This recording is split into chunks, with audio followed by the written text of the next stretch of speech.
தமிழக அரசின் முக்கிய துறைகளின் செயலாளர்கள் அதிரடியாக இடமாற்றப்பட்டிருக்கிறார்கள்.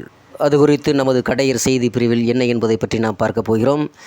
அதன்படி மக்கள் நல்வாழ்வுத்துறை செயலாளராக இருந்த ககன்தீப் சிங் பேடி அப்பொறுப்பில் இருந்து மாற்றப்பட்டு ஊரக வளர்ச்சி செயலாளராக நியமிக்கப்பட்டிருக்கிறார். வனத்துறை செயலாளராக இருந்த சுப்பிரியா ஷாகி மக்கள் நல்வாழ்வுத்துறை செயலாளராக பணியிட மாற்றம் செய்யப்பட்டிருக்கிறார். நெடுஞ்சாலைத்துறை மற்றும் சிறு துறைமுகங்கள் செயலாளராக இருந்த பிரதீப் யாவ் உயர்கல்வித்துறை செயலாளராக நியமிக்கப்பட்டிருக்கிறார். சுற்றுலாத்துறை செயலாளராக இருந்த மணிவாசன் நீர்வளத்துறை செயலாளராக பணியிட மாற்றம் செய்யப்பட்டிருக்கிறார். நீர்வளத்துறை செயலாளராக இருந்த சந்தீப் சக்சேனா செய்தி மற்றும் காகிதத்துறை செயலாளராக நியமிக்கப்பட்டிருக்கிறார். பொதுப்பணித்துறை செயலாளராக இருந்த சந்திரமோகன் தற்போது சுற்றுலாத்துறை செயலாளராக நியமிக்கப்பட்டிருக்கிறார். புதிய பொதுப்பணித்துறை செயலாளராக மங்கத் ராம் சர்மா நியமனம் செய்யப்பட்டிருக்கிறார். ஊரக வளர்ச்சித்துறை செயலாளராக இருந்த செந்தில்குமார் வனத்துறைக்கு மாற்றம் செய்யப்பட்டிருக்கிறார்.